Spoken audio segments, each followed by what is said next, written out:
अस्सलाम वालेकुम, welcome back to my channel केफ स्टिचिंग आइडियाज़। आज की इस वीडियो में हम बना रहे हैं ब्यूटीफुल सी नेकलाइन। ये नेकलाइन जो है बहुत वायरल है। इसके साथ का जो दामन का कॉर्नर डिज़ाइन था वो मैंने पहले अपलोड कर दिया है उस वीडियो को। तो उसके बाद मैंने सोचा कि इसकी जो नेकलाइन की वीडियो है वो भी बनाई जाए और कंप्लीट डिज़ाइन जो है वो आपके साथ शेयर किया जाए। तो यहाँ पे इस तरह से जो अब नेकलाइन की आउटसाइड है आउटलाइन है उस पर हम इस तरह से मार्क लगाएंगे। आधे इंच की हमने आउटलाइन रखी है और जो बीच में हम डिज़ाइन बनाएंगे वो है 1 इंच का। आप ये जो डिज़ाइन है किसी भी साइज़ पे आप इसको बना सकते हैं, लेकिन उसकी जो मेज़रमेंट है वो आप अपनी नेकलाइन के साइज़ के अकॉर्डिंग कर लीजिएगा। अब यहाँ पे इस तरह से निशान लगाने के बाद इस आउटलाइन को हम यहाँ पे डार्क कर लेंगे। मैं आपको इसकी कंप्लीट जो मेज़रमेंट है वो भी डिटेल में बताती हूँ कि किस तरह से मैंने ये नेकलाइन जो है वो ड्रॉ की है। तो अब यहाँ से पे हमारी जो नेकलाइन की टोटल जो डिज़ाइन है वो कंप्लीट हो गया है। ये देखिए इस तरह से हमारी नेकलाइन जो है वो 7 इंच में है और यहाँ पे अब हमने निशान लगाने हैं। जो हमने बीच में से डिज़ाइन जहाँ पे बनाना है, बुकरम की कटिंग करनी है, वहाँ पे इस तरह से निशान लगाएंगे। 1 इंच का गैप हमने ऊपर से लेना है नेकलाइन वाली साइड से, और जहाँ पे ये मैंने 2 निशान लगाए हैं ये वाला जो हमारा हिस्सा ये हम कटिंग करेंगे। ये देखिए इस तरह से 3 इंच है लंबाई में और इसकी जो नेकलाइन की चौड़ाई है वो भी ऐसे ही। अब ये देखिए आधा इंच हमने जो है वो छोड़ा है कपड़ा पहले बुकरम, फिर उसके बाद 1 इंच, फिर उसके बाद आधा इंच, फिर उसके बाद 1 इंच और आखिर में फिर हमारा आधा इंच है। तो अब ये देखिए इस तरह से हम कटिंग करेंगे। पहले आउटलाइन की कटिंग की, फिर हमने यहाँ पे इनसाइड वाले जो हमारी नेक लाइन है राउंड शेप उसकी कटिंग कर लेंगे इस तरह से। अब ये देखिए आधा इंच का जो हमारा गैप है ये बुकरम का जो हमारा आधा इंच का है ना गैप, ये हमारा नज़र आएगा। तो इसलिए हमने बहुत ज़्यादा ये वाला डिज़ाइन जो है वो चौड़ा नहीं बनाना, क्योंकि बना हुआ अच्छा भी नहीं लगता। और इसके लिए ये कि आपकी जो पट्टी है वो बहुत चौड़ी सी दिखाई देती है। तो आपने साइज़ जो बुकरम का है वो आधा इंच ही रखना है। जो बीच में हमारा ये डिज़ाइन है ये है 1 इंच का, आप इसको पौना इंच भी रख सकते हैं। मज़ीद ये कि आपकी लेस जितनी चौड़ी है आप उसके हिसाब से भी ये डिज़ाइन कम या ज़्यादा कर सकते हैं। तो ये देखिए इस तरह से हमारी जो नेकलाइन है उसकी डिज़ाइन की कटिंग भी कंप्लीट हो गई है। अब हम मज़ीद आगे अपना डिज़ाइन जो है इसको बनाएंगे। तो यहाँ पे हमारी डिज़ाइन की जो कटिंग है वो हमने कर ली है। आप ये डिज़ाइन जो है वो आप बनाएंगे जहाँ तक आपने नेकलाइन की गहराई रखनी है ना, जैसे हम 8 इंच रखते हैं, 7.5 रखते हैं, उसी हिसाब से आपने बनानी है। ये मेरी जो नेकलाइन है ये मीडियम साइज़ की है, तो इसलिए मैंने 7 इंच की गहराई तक ये निशान जो है वो लगाए हैं। हमारी नेकलाइन जो है वो 7 इंच तक बनी है गहराई में। तो अब इस तरह से हमने ये शर्ट के ऊपर डायरेक्टली इसको पेस्ट करना है। तो शर्ट की ये हमने रॉन्ग साइड इस तरह से रखी है और इसकी करीज़ बनाने के बाद इसकी गले की करीज़ और जो हमारी शर्ट की करीज़ है उसको मिलाते हुए अच्छी तरह से नेकलाइन को सेट कर लेना है पहले। उसके बाद आयरन की हेल्प से अच्छी तरह से इसको पेस्ट कर लेना है। यहाँ पे हमने पेस्ट इसको अच्छी तरह से कर लिया है। अब हम यहाँ पे इसकी कटिंग कर रहे हैं। जो बीच में हमारा कपड़ा है ना उसकी एक्स्ट्रा कपड़े की कटिंग करेंगे और दोनों साइडों से आपने तकरीबन एक ही साइज़ में कपड़ा छोड़ना है और कम या ज़्यादा नहीं करना, क्योंकि हमने दोनों साइडों वाला कपड़ा जो है उसको बुकरम के ऊपर पेस्ट करना है। तो इसलिए अगर एक तरफ से ज़्यादा होगा दूसरी तरफ से कम होगा तो वो पेस्टिंग में भी मसला आएगा और बाद में हमारा कपड़ा जो है वो निकल भी सकता है। इसलिए थोड़ा आपने ज़्यादा कपड़ा ही कटिंग करना है, दोनों साइडों से बिल्कुल सेंटर में से अपनी कटिंग स्टार्ट करें।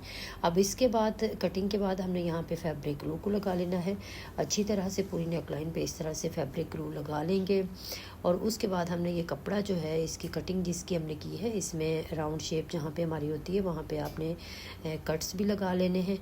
कट्स लगाने के बाद इस तरह से हाथों की हेल्प से हमने इसको प्रेस करना है और यहाँ पे इसको फिक्स करते जाना है। अगर आपको लगे कि आपका जो कपड़ा है वो सही से हाथों की हेल्प से प्रेस यहाँ पे फिक्स नहीं हो रहा तो आपने आयरन की हेल्प से इसको प्रेस करना है। तो ये देखिए यहाँ पे मैं अब आयरन की हेल्प से अपना जो डिज़ाइन है उसको अच्छी तरह से पेस्ट करूँगी। तो आपकी जो ये नेकलाइन की पेस्टिंग है ये बहुत ही नीट होनी चाहिए, क्योंकि अगर हमारी पेस्टिंग नीटनेस से नहीं होती तो हमारा डिज़ाइन जो है वो बिल्कुल ही बना हुआ अच्छा नहीं लगता। अब यहाँ पे हम आयरन की हेल्प से अपने डिज़ाइन को इस तरह से फिक्स करते जाएंगे। बुकरम के ऊपर हम पहले हाथों की हेल्प से इसको फिक्स करेंगे थोड़ा बहुत, फिर उसके बाद हम आयरन की हेल्प से इसको अच्छी तरह से नीटनेस से इसको फिक्स कर देंगे। तो आपने आयरन जो है वो यहाँ पे बहुत ज़्यादा गर्म नहीं करनी, बस हल्की सी आयरन जो है वो गर्म हो तो आप उसका ये इस तरह से जो उसका नोक होती है आयरन की, उसकी हेल्प से ही बस आप इस पर हल्का हल्का इसको प्रेस करते जाएं तो ये फिक्स होता जाएगा।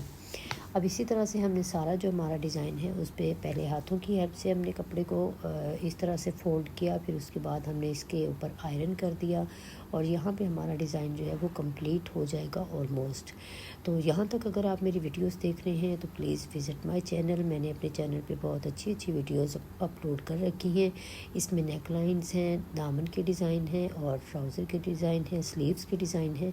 उम्मीद करती हूँ आपको मेरा काम बहुत पसंद आएगा और अगर आपको मेरी वीडियोस पसंद आती हैं तो प्लीज़ सब्सक्राइब माय चैनल और मेरे चैनल को मेरे वीडियोस को लाइक और शेयर भी कर दिया करें और अच्छा सा एक कमेंट करके ज़रूर बताया करें कि आपको हमारी जो ये एफ़र्ट्स हैं वो कैसी लगती हैं। तो यहाँ पे इस तरह से देखिए, अब हमने कपड़े को फिक्स करने के बाद दोबारा से फैब्रिक ग्लू लगाई है और हम किस साइड पे लेस जो है वो लगा रहे हैं, ऊपर वाली जो हमारी साइड है वहाँ पे हम लेस लगाएंगे। इस तरह से नीचे की तरफ उसका रुख होगा।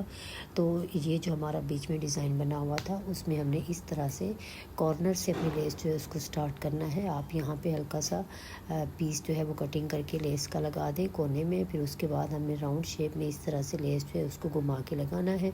और यहाँ पे मैंने इस लेस पे पहले हल्के कट्स लगा लिए थे, इसलिए हमारी राउंड शेप में लेस जो है वो इजीली लग जाएगी। उसके बाद यहाँ पे इस कॉर्नर में भी हमने एक छोटा सा लेस का जो पीस है उसको फिक्स कर दिया है। अब ये हमारा डिज़ाइन जो है वो कंप्लीट हो गया है। हमने लेस इसके ऊपर फिक्स कर ली है। अब हम यहाँ पे लेंगे ऑर्गेन्जा। ये देखिए इस तरह से हमारी लेस जो है ये फ़िक्स हो गई है। अब हमने इसके लिए ऑर्गेन्जा लेनी है। ऑर्गेन्जा को हम शर्ट के नीचे रखेंगे और जिस तरह से हम अपनी नेक लाइन को रेडी करते हैं एक्स्ट्रा कपड़ा लगाने के लिए, ये देखिए इस तरह से हम अपनी शर्ट को ऊपर रखेंगे और ऑर्गेन्जा जो है वो हमारा नीचे वाली साइड पे होगा और उसके बाद हमने जो हमारी नेक लाइन है राउंड शेप में उसमें हमने इस तरह से बुकरम के बिल्कुल साथ साथ सिलाई जो है वो चला देनी है। तो इससे ये होता है कि हमारे यहाँ जो ऑर्गेन्जा है वो एक तो हमारी नेक लाइन की फिनिशिंग आती है, इसमें हम जब इसको पलटाएंगे तो हमें अलग से कपड़ा जो है वो भी नहीं लगाना पड़ेगा और दूसरा ये कि हमारा जो डिज़ाइन है वो भी एक ही स्टिचिंग में कंप्लीट हो जाता है। हमारी नेक लाइन भी अटैच हो जाती है और उसके बाद हमारा जो नेक है वो भी इस तरह से अच्छी तरह से स्टिच हो जाता है। अब यहाँ पे हमने अपनी सिलाई कंप्लीट कर ली है। उसके बाद हम एक्स्ट्रा फैब्रिक जो है गले के अंदर वाली साइड का उसकी कटिंग कर लेंगे और इस तरह से कटिंग के बाद इसमें हल्के हल्के कट्स लगा देंगे और नेक लाइन को पलटा देंगे। इस तरह से हमारा ऑर्गेन्जा है जो है वो नीचे वाली साइड पे हो जाएगा और ये देखिए हमारी नेक लाइन जो है वो बिल्कुल रेडी हो गई है। मैंने इसको आयरन भी कर लिया है। जो एक्स्ट्रा हमारा ऑर्गेन्जा है उसकी कटिंग करने के बाद इसको फिक्स कर लिया है फैब्रिक ग्लू के साथ। अब इसके ऊपर पहले मैं अपनी टॉप स्टिच जो है वो कंप्लीट कर लूँगी। उसके बाद जो हमारा ऑर्गेन्जा है जिसको हमने नीचे वाली साइड से उसको फोल्ड करके फैब्रिक ग्लू लगा रखी है उसको भी अच्छी तरह से हमने हेमिंग उस पर कर देनी है।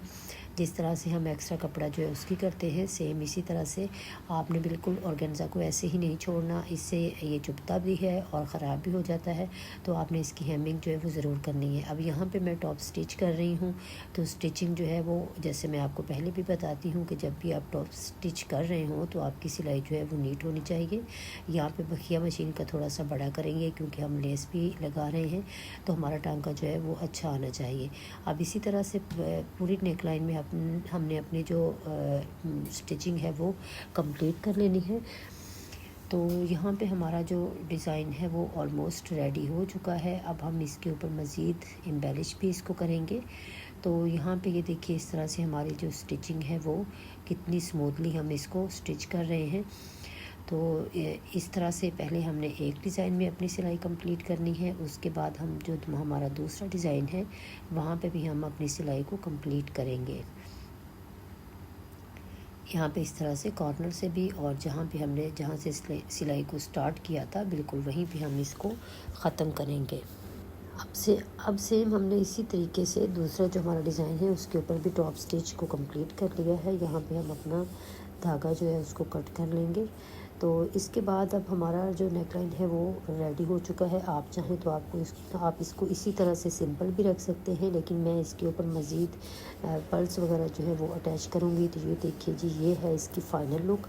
जो ऊपर वाली हमारी नेकलाइन है राउंड, उसमें मैंने ये 3-3 पर्ल्स जो है वो लगाए हैं। उसके बाद यहाँ पे एक जो मोती है छोटे वाला, वो हमने इस तरह से टोटल डिज़ाइन में स्टिच कर दिया है। अपना बहुत सा ख्याल रखिएगा। अल्लाह आप सबका हमें नासिर हो।